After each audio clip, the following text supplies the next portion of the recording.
Today we're going to go through chapter 1 of the anime Fruit of Evolution. This story follows Joraji Seiki, an obese and smelly student who is bullied at school. His life changes when a god announces over the loudspeaker that all the students will be sent to a new world where they will be heroes. The god gives everyone the ability to see their own statuses, and the ability to evaluate other people in a transport box. Upon realizing his own status, Seiki feels ashamed because all of his attributes are at level 1. Leaving him abandoned by all of the groups. God, seeing Seiki alone, goes there and grants Shimasurprise ability and sends Shim alone to another world. He finds a fruit from evolution and eats it after being run over by a group of monkeys while looking for a worm to eat. Despite the fruit's evolutionary origins, nothing happens to him. Hiding in the bushes, the protagonist watches the monkeys that ran him over and analyzes them, discovering that the monkeys are level 120. When the animals leave their place, Seiki goes there and steals some fruit and starts to eat. Suddenly, a monkey attacks him by surprise and he can hardly defend himself. Fortunately, the monkey dies from stench alone. After defeating his first foe, the protagonist gains food, the monkey's abilities, and even a guidebook. That the reason he can read is because of the extra ability God gave him. Consequently, the protagonist realizes he is ready to evolve. He goes through the evolution in excruciating pain, but in the end, he's at least skinny but still smelly. To evolve again, all he has to do is keep feeding himself with these fruits. Similarly, monkeys have a very high level, so he can level up past the swag. Well, a few months pass, and Seiki manages to survive with the help of skills he acquired from killing a monkey. His new enemy is a level 311 wolf, whom he eventually kicks to death. In exchange, he gains the ability to use water magic, and a dagger, and a map. Seishi standing rises, and before you know it, he can undergo a new evolution. While Seishi learns new skills every day to try to escape the mess he has gotten himself into. When Saria leaves the house to search for the fruits of evolution with the monkeys, the protagonist runs as quickly as he can. However, the girl follows him, and he uses his instant movement skill to get away. He eventually enters an undiscovered cave where he encounters a level 1500 Dark Lord. The ape-like monster calls Seishi an insect and swings a sword at him.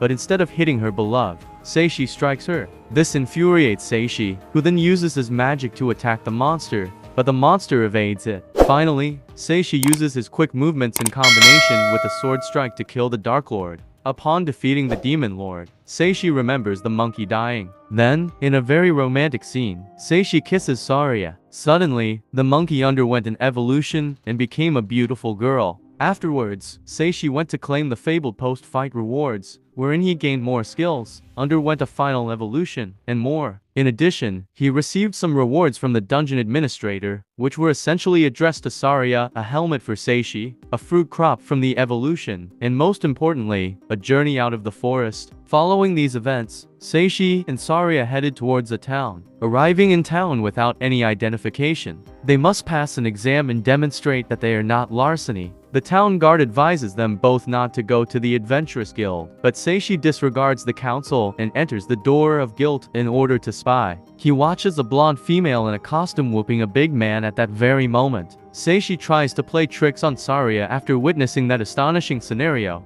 but the guild head shows up and follows them both inside. Seishi and Saria are persuaded to join the daring guild there.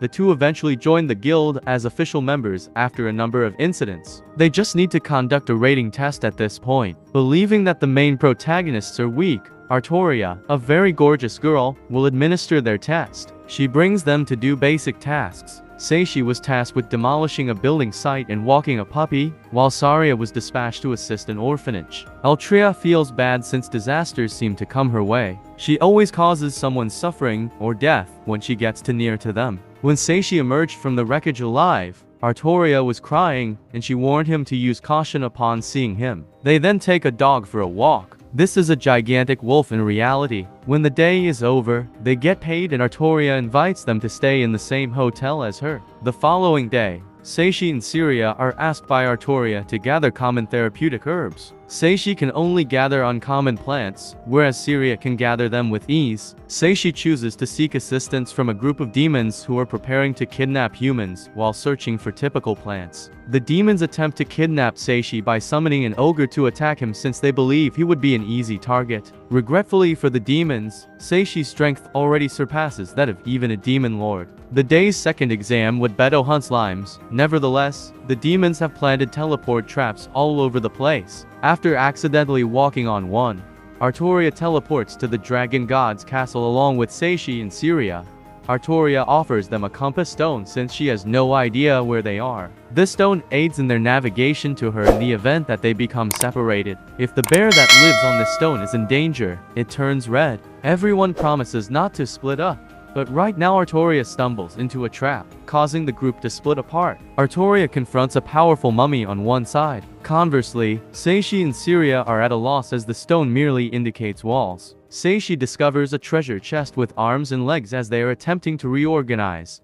The chest wants to fight them for some reason, but it isn't strong enough. Seishi gains some cards, a ring, and a bug by opening the chest. The stone that Syria is watching over suddenly turns red. This indicates that she is in danger someplace in this fortress. All that stood between her and danger was the dragon god. As the girl was ready to be set ablaze by the dragon, Seishi and Syria arrive in time to save her. He is so strong that not even Artoria's strongest strikes seem to affect him. Seishi broke through the walls of the labyrinth when he noticed the stone turning red, allowing him and Syria to escape in time to prevent Altria from being ignited. Seishi started to confront the dragon god after Syria used some potions to heal Artoria. Initially, the main character attempted to battle the dragon god using magic he already possessed, but it was ineffective. Refusing to give up, Seishi learns new tactics and overcomes the formidable foe once more. This time, Seishi was rewarded for winning the battle with a variety of magical and physical abilities, including the dragon gem. Seishi also consumed the gem, which raised all of his numbers and allowed him to level up past the maximum. Using Seishi's ability, everyone makes it back to Altria's city. Returning to the well-being, Altria expresses regret and reveals that her luck score was down by 20,000. Several negative things happened to her and the people around her as a result. The strangest people in the Adventurers Guild were already getting ready to pursue their buddies. They're all relieved to see them safe and sound. Feeling sorry for herself, Artoria rushes to the debris and starts sobbing. When Seishi finally locates her, she hands him a ring of misfortune and thanks him for the hug. Altria is informed by Seishi that her bad luck would increase from minus 20,000 to 40,000 with the use of this ring, and Seishi makes a commitment to always be at her side and defend her. Although this appeared to Artoria to be a direct appeal for commitment, Seishi was merely being too polite. Ultimately, Seishi was forced to betray his own pledge. Seishi discusses Altria's peculiar conduct with Syria over breakfast, after which they settle on their plans for the day. Syria goes in quest of knowledge while staying with the orphanage kids. In the meantime, supreme authorities in another nation are considering putting those students under slave bans and making them undergo more training. Seishi was back in the city of Artoria, researching the Dark Lord at a library because nothing seemed to be trustworthy. Seishi began learning about magic. Artoria was discussing Seishi with her friend Adriana across town. Altria chooses to pop the question to him after realizing she is in love during this talk. In the interim, Seishi had chosen a nice place to eat at and had taken a break from his students. There, he meets Ranzi, who becomes his new companion. Seishi's friend tells him that proposing marriage to a woman by giving her a ring in this manner is essentially what he did.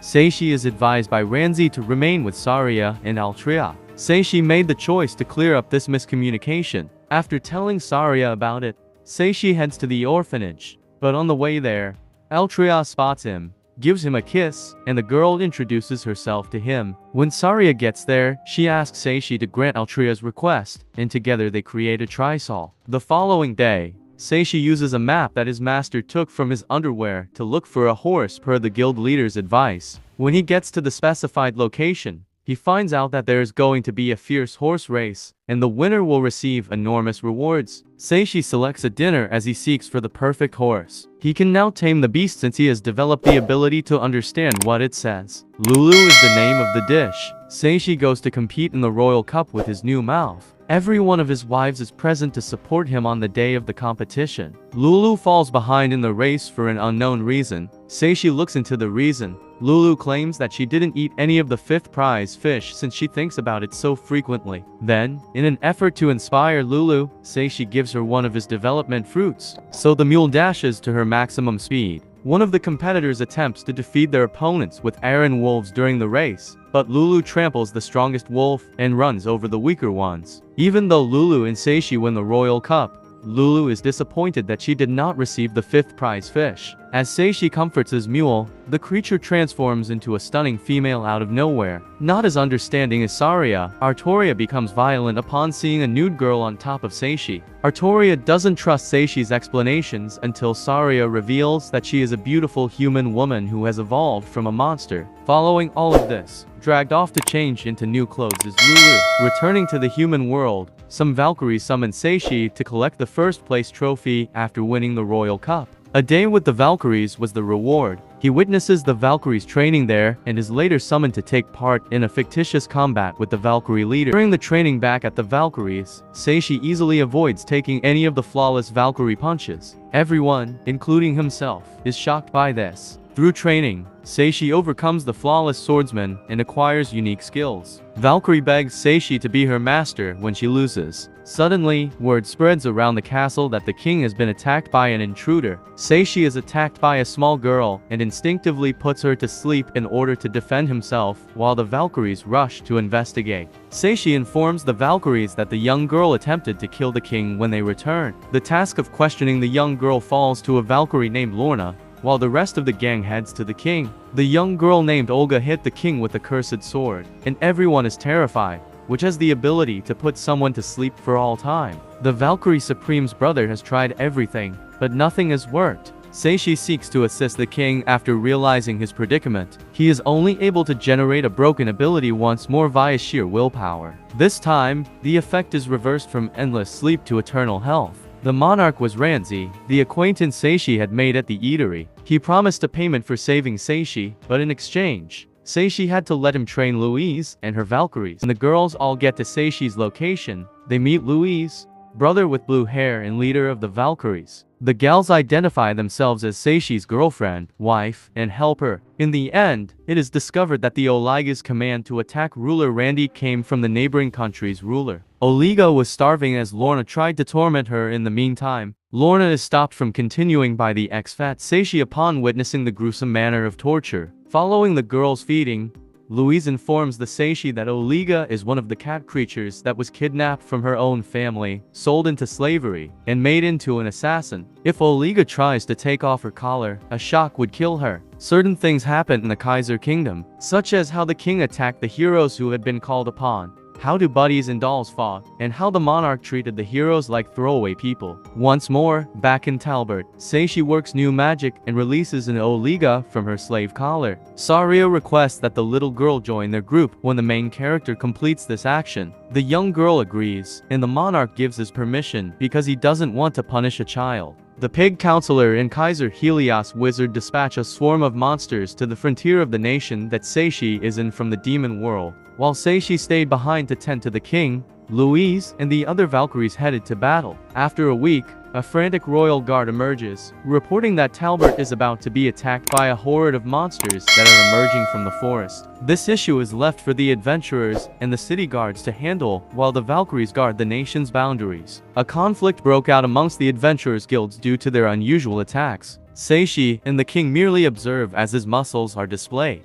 A massive swarm of boss-level enemies enters the fight just as it looks certain. After seeing how much his companions are suffering, Seishi vows to cast a long-range spell to destroy every monster, but he is unable to use the spell to reach his comrades in the actual combat. In the end, the main character crafts a magic he calls Judgment, and when he uses it, all the demons are hit at once. Seishi also acquires several extreme abilities after beating all the enemies. Hopefully, you found the video entertaining. Please feel free to leave comments below with any ideas you may have for videos. As usual, I'll be reading them all. In order to ensure that you don't miss any more DoctorAnime content, don't forget to subscribe, ring the bell, and leave a like if you loved the video. And for more contents like this, click on the video on the screen. See you over there.